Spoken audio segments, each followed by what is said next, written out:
Praise the Lord. പ്രിയ സഹോദരങ്ങളെ, യേശുവിനെ കുറിച്ച് കൂടുതൽ അറിഞ്ഞപ്പോൾ യേശുവിൻ്റെ സ്നേഹം എങ്ങനെയാണ് എൻ്റെ ഹൃദയത്തിലേക്ക് ഇറങ്ങി വന്നത് എന്ന് പറയാനായിട്ട് എനിക്ക് പറ്റുന്നില്ല. യോഹന്നാനെ കുറിച്ച് പറയുമ്പോൾ എപ്പോഴും യോഹന്നാൻ ഈശോൻ്റെ മാറിൽ ചാരിക്കിടന്നുകൊണ്ട് ഈശോൻ്റെ സ്നേഹം അനുഭവിച്ചറിഞ്ഞ വ്യക്തിയാണെന്ന് ഞാൻ അറിഞ്ഞിട്ടുണ്ട്. പക്ഷേ യോഹന്നാൻ്റെ സുവിശേഷത്തിൽ ഇത്ര മാധുര്യമേറിയ ഈശോയാണെന്നുള്ള കാര്യം ഇപ്പോഴാണ് ഞാൻ തിരിച്ചറിഞ്ഞത്. ഓരോ അധ്യായങ്ങളിലൂടെയും കടന്നു പോയപ്പോൾ ഒരു പുതിയ സൃഷ്ടിയാകുന്നതിനെ കുറിച്ചിട്ടുള്ള ആ ബ്രദറിൻ്റെ ആ അവതരണം അത് വല്ലാതെ എന്നെ ആകർഷിച്ചു. ഇത്രയും സിമ്പിളായിട്ട് യോഹന്നാൻ്റെ സുവിശേഷം എന്ന് പറയുമ്പോൾ യോഹന്നാൻ്റെ സുവിശേഷത്തിൻ്റെ പ്രതീകം കഴുകനാണെന്ന് പറയാം. അത്രയും ഉന്നതങ്ങളിൽ നിന്നും താഴേക്ക് ഇറങ്ങുന്ന നോക്കിക്കാണുന്ന അത്രയ്ക്കും വിശാലമായി കിടക്കുന്ന ആ സ്നേഹത്തെക്കുറിച്ച് ഇത്രയ്ക്കും മനോഹരമായ രീതിയിൽ അവതരിപ്പിച്ച് തന്ന് ആ യോഹന്നാൻ എങ്ങനെയാണ് ഈശോയെ സ്നേഹിച്ചത് അതുപോലെ നമ്മുടെ ഉള്ളിൽ ഈശോയുടെ സ്നേഹം അനുഭവിച്ചറിയാനായിട്ട് ആ നിമിഷങ്ങൾ എനിക്ക് പറ്റിയിരുന്നു. പിന്നെ ധൂർത്തപുത്രൻ്റെ ഉപമ ഞാൻ പലപ്പോഴും കേട്ടിട്ടുണ്ടെങ്കിലും ധൂർത്തപുത്രൻ്റെ ഉപമയിലെ ആ വലിയേട്ടൻ്റെ മനോഭാവം, അത് ആ ഒരു മനോഭാവത്തിൽ തന്നെയാണല്ലോ ഞാൻ ഇപ്പോഴും കടന്നു പോകുന്നത് എന്നുള്ളൊരു ചിന്ത അത് കേട്ടപ്പോൾ എനിക്ക് തോന്നി. കാരണം അങ്ങനെ ഒരു ഫരിസേയ മനോഭാവം ഇപ്പോഴും എൻ്റെ ഉള്ളിലുണ്ട്.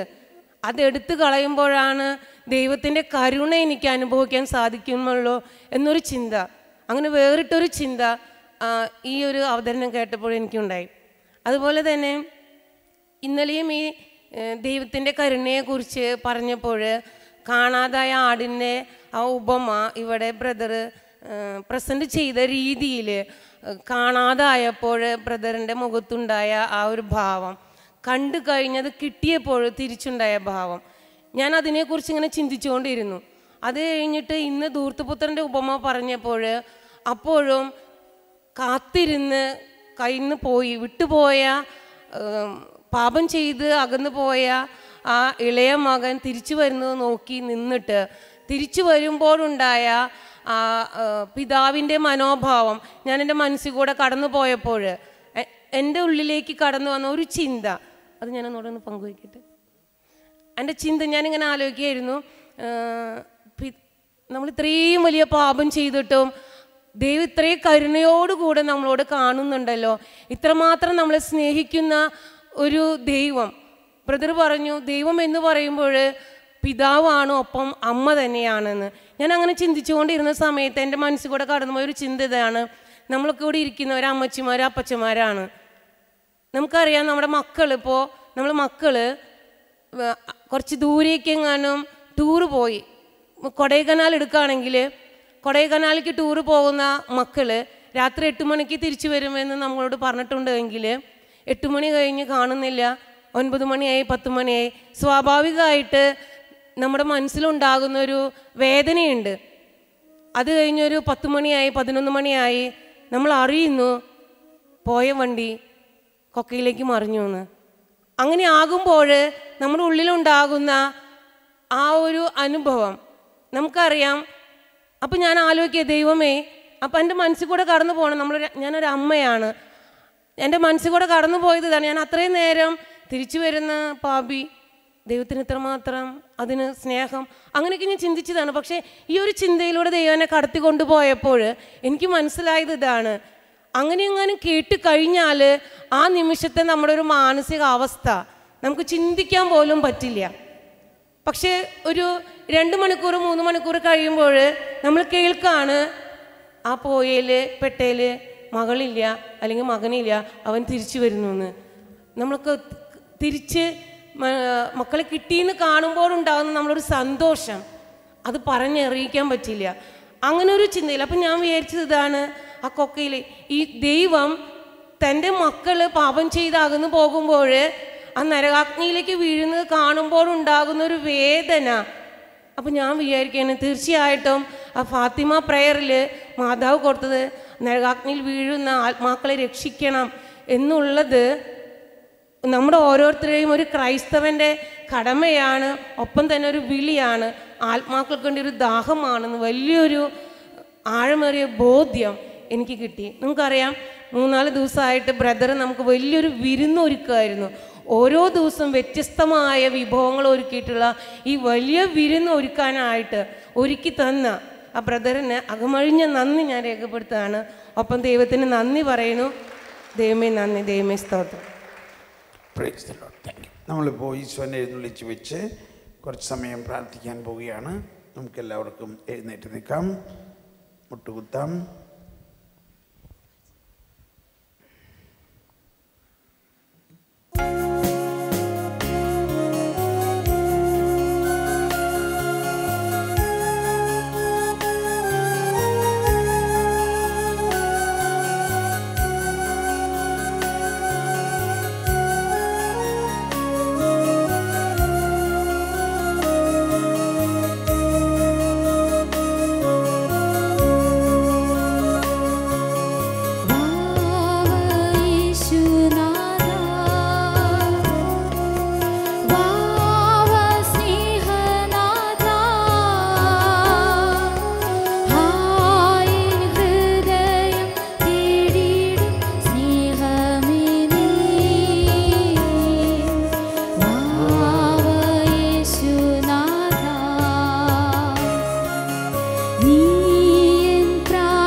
സ്വതന്ത്രമായി നമുക്ക് സ്തുതിച്ചുകൊണ്ട് കരങ്ങൾ ഉയർത്തി സ്തുതിക്കാം. ഈശോയെ നന്ദി, ഈശോയെ നന്ദി, ഈശോയെ നന്ദി, ഓ ഈശോയെ നന്ദി.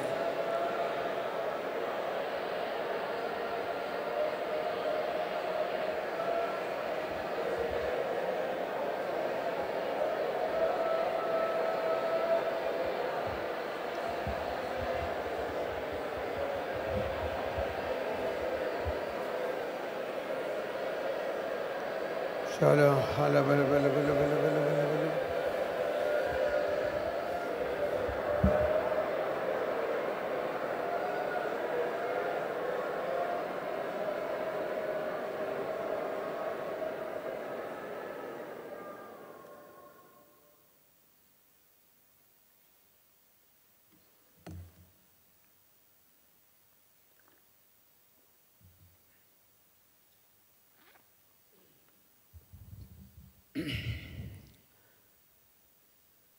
നമ്മുടെ ജീവിതത്തിൽ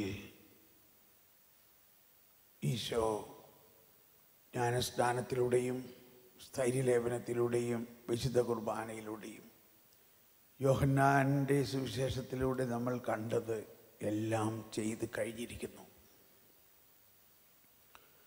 എന്നാൽ നമ്മളതിനെ കുറേയും കൂടി വിശ്വാസത്തിൻ്റെ അടിസ്ഥാനത്തിൽ, ജ്ഞാനത്തിൻ്റെ അടിസ്ഥാനത്തിൽ, പരസ്നേഹത്തിൻ്റെ അടിസ്ഥാനത്തിൽ ഈ രൂപാന്തരീകരണത്തിന് വേണ്ടി ദാഹിക്കണം.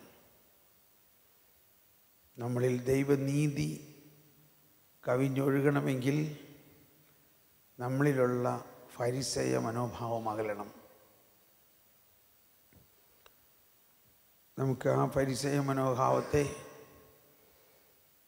കർത്താവിനെ സമർപ്പിച്ചുകൊണ്ട് നമ്മുടെ ഉള്ളിൽ ചില തീരുമാനങ്ങൾ എടുത്തുകൊണ്ട് ഈശോയെ, സമരിയാക്കാരി സ്ത്രീ ഒരു കഴിവും ഉണ്ടായിരുന്നില്ലെങ്കിലും എന്തായിരുന്നു അവളിലൊരു പ്രത്യേകത? അവളൊരു ഫരിസേയ അല്ലായിരുന്നു. നിക്കോദേമോസിന് ഒരുപാട് കഴിവുകളുണ്ടായിരുന്നു, നിയമം എല്ലാം അറിയാമായിരുന്നു, വലിയൊരു ഗുരുവാണ്. പക്ഷേ അദ്ദേഹം ഒരു ഫരിസേയനാണ്. പൗലോസ് ഒരു ഫരിസേയനായിരുന്നു. എന്നാൽ കർത്താവ് പൗലോസിനെ രൂപാന്തരപ്പെടുത്തി തൻ്റെ ശിഷ്യനാക്കി മാറ്റി. നിങ്ങളുടെ നീതി ഫരിസേയരുടെയും നിയമജ്ഞരുടെയും നീതിയെ അതിശയിക്കുന്നില്ലെങ്കിൽ നിങ്ങൾ സ്വർഗരാജ്യത്തിൽ പ്രവേശിക്കുകയില്ല.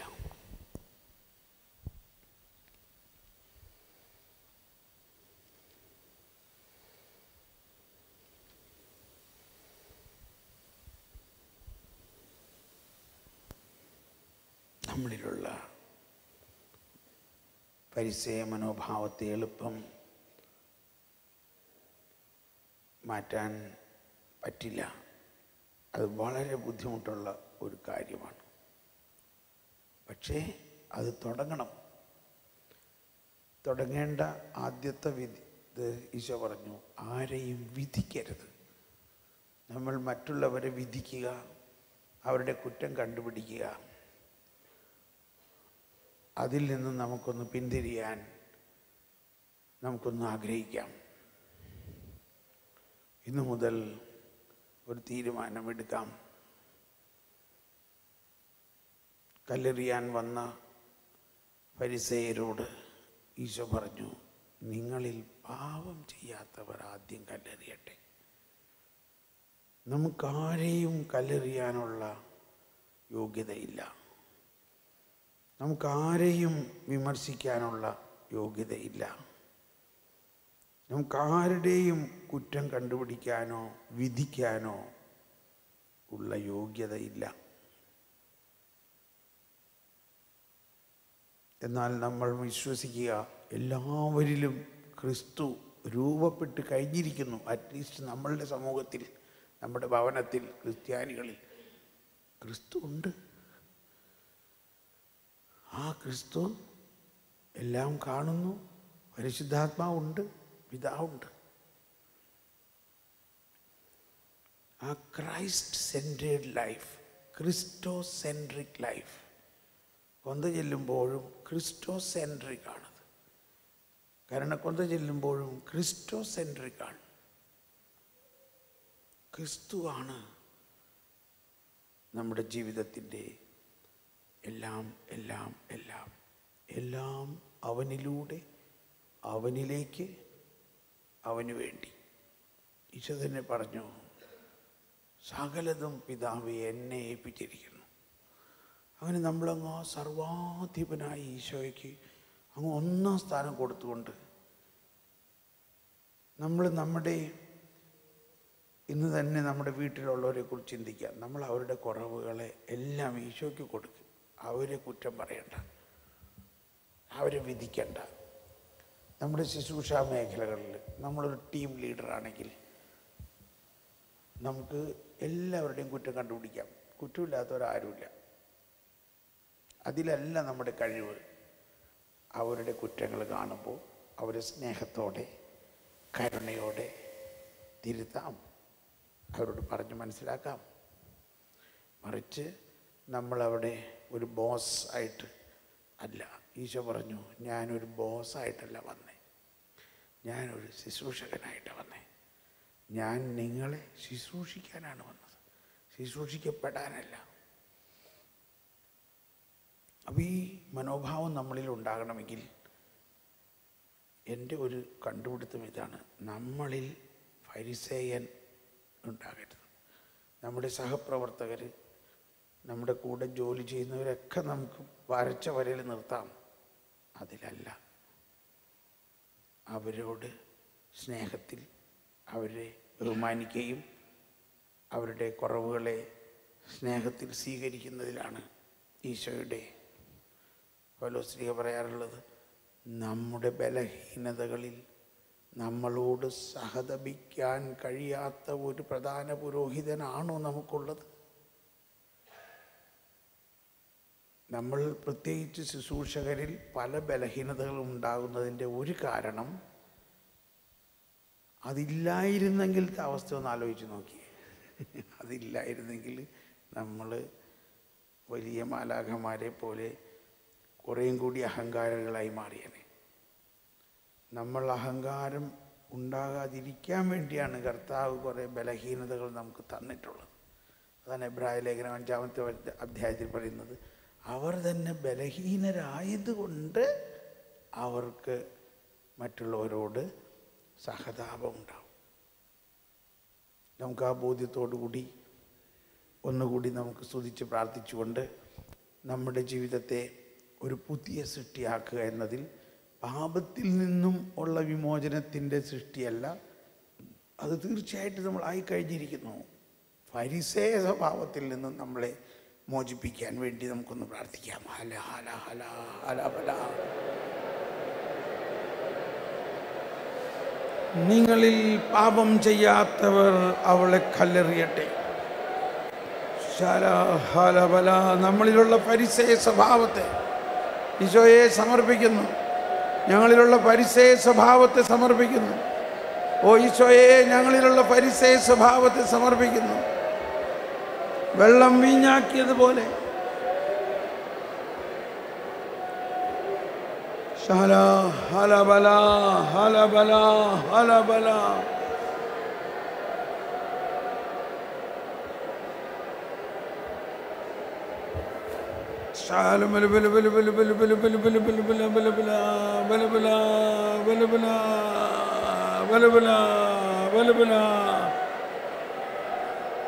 കരങ്ങൾ വിരിച്ചു പിടിച്ച് യേശുവിൻ്റെ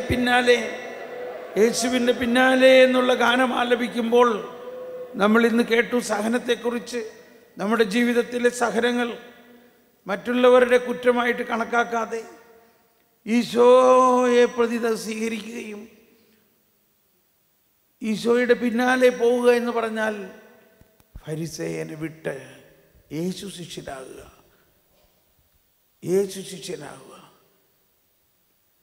യേശുവിൻ്റെ കൈകൾ വിരിച്ചു പിടിച്ചുകൊണ്ട് എല്ലാവരും ശബ്ദമുയർത്തി പാടിക്കൊണ്ട്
ഒരിക്കൽ കൂടി സ്വതന്ത്രമായി സ്തുതിച്ചുകൊണ്ട് പരിശുദ്ധാത്മാവേ, എൻ്റെ ജീവിതത്തെ രൂപാന്തരപ്പെടുത്തണമേ, എന്നെ പുതിയ സൃഷ്ടിയാകണമേ, എന്നിൽ വെള്ളം വീഞ്ഞാക്കണമേ, എന്നിലുള്ള വെള്ളം വീഞ്ഞാക്കണമേ, എൻ്റെ വെള്ളം വീഞ്ഞാക്കണമേ, എൻ്റെ മാനുഷികതയെ ദൈവീകരിക്കണമേ, എൻ്റെ മാനുഷികതയെ ദൈവീകരിക്കണമേ, എൻ്റെ മാനുഷികതയെ ദൈവീകരിക്കണമേ. ഹല്ലേലൂയ ഹല്ലേലൂയ ഹല്ലേലൂയ ഹല്ലേലൂയ ഹല്ലേലൂയ.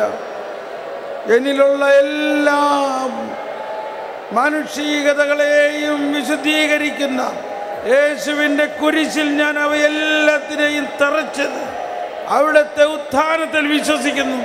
ചീഞ്ഞ ലാസറിനെ ഉയർപ്പിച്ച യേശുവേ, ലാസറിനെ ഉയർപ്പിച്ച യേശുവേ, ഞാനാണ് ജീവനും പുനരുത്ഥാനവും എന്നറിയിച്ചത് യേശുവേ, ഞാനാണ് ജീവനും പുനരുത്ഥാനവും. ദുർഗന്ധം വമിക്കുന്ന ലാസറിനെ ഒരു നിമിഷം കൊണ്ട് ഉയർപ്പിച്ച യേശുവേ, എന്നിലുള്ള